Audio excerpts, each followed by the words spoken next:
यानंतर बातम्या सुपरफास्ट।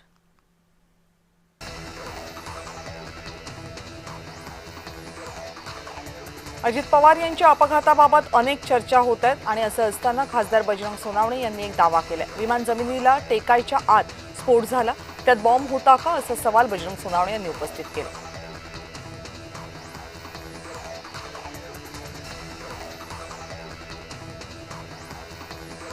दादांच्या अपघाताबाबत अनेक चर्चा होत आहेत। विमान जमिनीला टेकायच्या आत स्फोट झाला, त्यात बॉम्ब होता का असा सवाल बजरंग सोनावणे यांनी केलाय।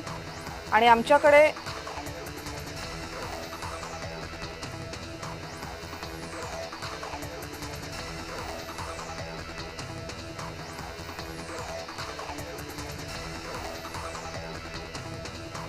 पुरेशी मतं आहेत, कुणाकडे हात पसरण्याची गरज नाहीये। शरद पवार यांच्यासारखा नेता दिल्लीमध्ये असणं गरजेचं आहे असं वक्तव्य संजय राऊत यांनी केले।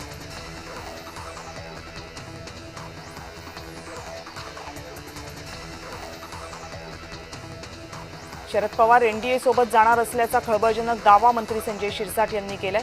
पवारांचा 2022 मध्ये एनडीए सोबत जाण्याचा प्रयत्न होता, कोणती खाती द्यायची याबाबतही चर्चा झाली होती असं वक्तव्य संजय शिरसाट यांनी केले।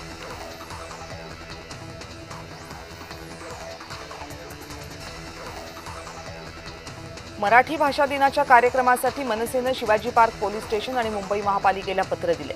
पत्राद्वारे शिवाजी पार्क मैदानाची मनसेने पाहणी केली आणि मागणी केली। गेल्या वर्षी मराठी भाषेला अभिजात भाषेचा दर्जा दिल्यानंतर राज ठाकरेंकडून मराठी भाषा दिवस 3 दिवस साजरा करण्यात आला। यंदाचं स्वरूप अजून ठरलेलं नाहीये।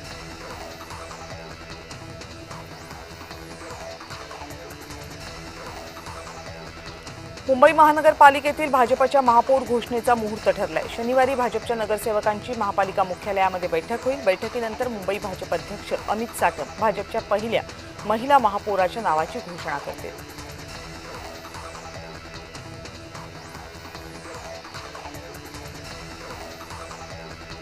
नाशिक महानगरपालिकेमध्ये महापौर आणि उपमहापौर पदाची निवडणूक झाली। भाजपच्या हिमगौरी आडके महापौर तर उपमहापौरपदी शिवसेनेचे विलास शिंदे यांची बिनविरोध निवड करण्यात आली। उपमहापौर पद निश्चित झाल्यानंतर विलास शिंदे यांना अश्रू अनावर झाले।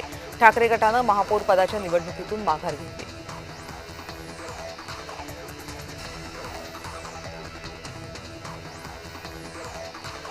नाशिकमध्ये शेवटच्या क्षणी भाजप शिवसेनेनं युती केली। विरोधात लढलेली शिवसेना भाजपसोबत सत्तेत सहभागी होणार आहे। राष्ट्रवादीनं सुद्धा भाजपला पाठिंबा दिलाय।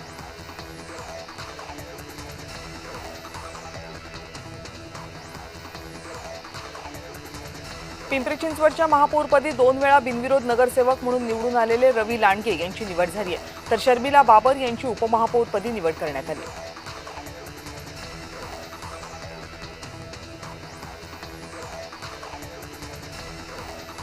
कोल्हापूर महानगरपालिकेच्या महापौरपदी रूपाराणी निकम यांची निवड झाली। जिल्हाधिकारी अमोल येडगे यांनी अधिकृतपणे निवडीची घोषणा केली।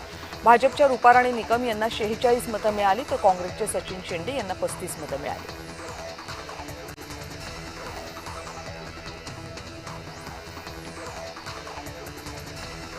अहिल्यानगरच्या महापौरपदी ज्योती गाडे तर उपमहापौरपदी धनंजय जाधव यांची बिनविरोध निवड झाली आहे। यावेळी निवड झाल्यानंतर महापौर आणि उपमहापौरांनी स्वच्छ शहर हरित शहर करणार असल्याचा संकल्प केलाय, तर शहरातील कचरा पाणी समस्या प्राधान्याने सोडवणार असल्याचं सांगितलं।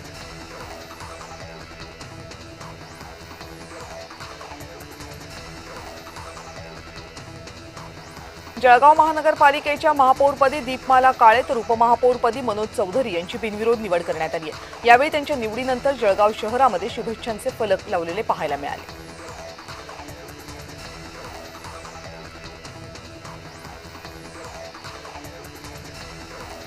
अजित पवार यांच्या निधनाला 10 दिवस झाले।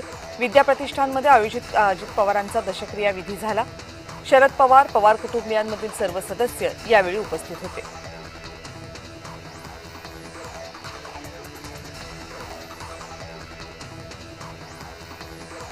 राष्ट्रवादी काँग्रेसनं अंजली दमानिया यांच्यावर पलटवार केलाय। अंजली दमानिया खोटं बोलतात। पार्थ पवार प्रकरणी दमानिया यांचे दावे असत्य आहेत असं वक्तव्य सूरज चव्हाण यांनी केले।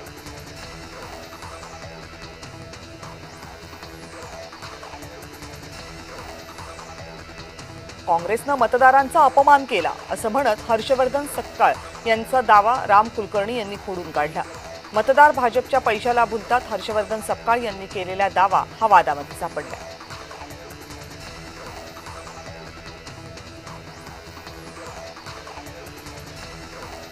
आमदार शशिकांत शिंदे यांनी मंत्री शिवेंद्रराजे यांच्यावर नाव न घेता टीका केली आहे. तुमच्या अवतीभोवती कंत्राटदार आहेत, यामध्ये एक साधा माणूस दाखवा असं म्हणत मंत्री शिवेंद्रराजे यांच्यावर निशाणा साधला.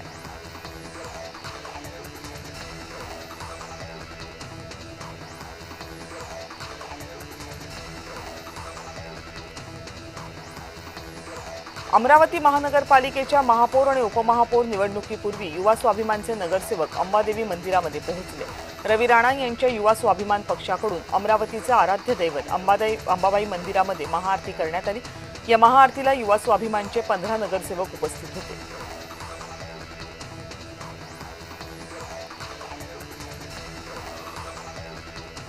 निवडणुकांच्या पार्श्वभूमीवर राष्ट्रवादी काँग्रेसमध्ये गोंधळ निर्माण झालाय. शहरात राष्ट्रवादीचा भाजपला बिनशर्त पाठिंबा असूनही राष्ट्रवादीच्या नगरसेविका डॉक्टर हेमलता पाटील यांनी स्वतंत्र गटनोंदणी केली आहे. गटनेतेपदी डावलल्यामुळे हेमलता पाटील यांनी नाराजी व्यक्त केली.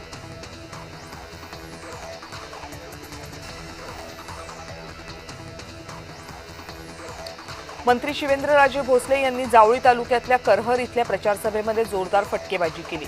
वेळ आली तर कुणालाही सोडणार नाही असं म्हणत शिवेंद्रराजेंनी विरोधकांना थेट उत्तर दिलं.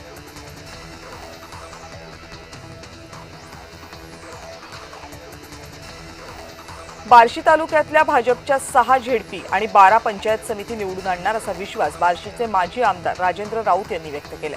तालुक्यात अभद्र युती ही फक्त स्वार्थासाठी केली आहे असा टोलाही त्यांनी विरोधकांना लगावला.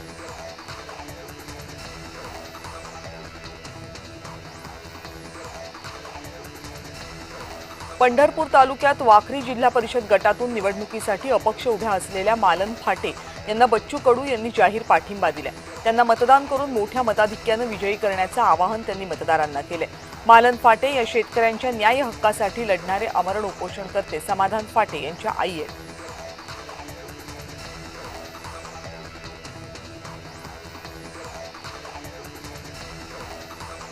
मालेगावच्या राजकारणात नवा ट्विस्ट पाहायला मिळाले. आमदार मुफ्ती इस्माईल आणि अब्दुल मलिक युनुस इसा यांनी दादा भुसे यांची भेट घेतली. महापौर उपमहापौर पदासाठी होणारी निवडणूक पाहता ही भेट महत्त्वाची मानली जाते.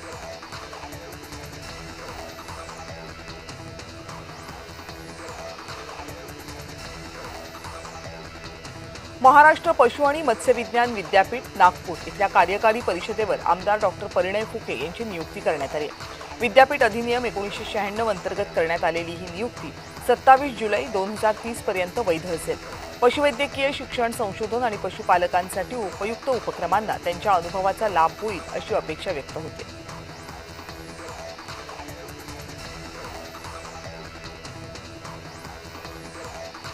मंत्री संजय शिरसाट यांच्या मुलाचा वादग्रस्त हॉटेल लिलावा प्रकरणी हॉटेल तसेच लगतच्या मोकळ्या जागेच्या वादग्रस्त लिलाव प्रक्रियेची विभागीय आयुक्त जितेंद्र पापळकर यांच्या अध्यक्षतेखाली चौकशी होणार आहे. यापूर्वी ही चौकशी जिल्हाधिकाऱ्यांकडे सोपवण्यात आली होती.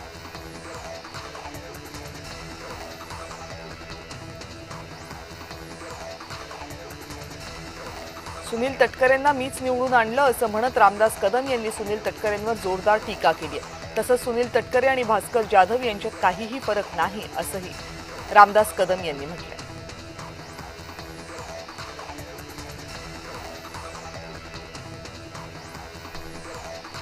सुप्रिया सुळे यांच्याकडून स्टेटस ठेवत पुन्हा एकदा अजित पवारांच्या आठवणींना उजाळा देण्यात आलाय. पुन्हा एकदा सुप्रिया सुळे यांनी अजित पवारांसोबतचा एक हसरा फोटो स्टेटसला ठेवला.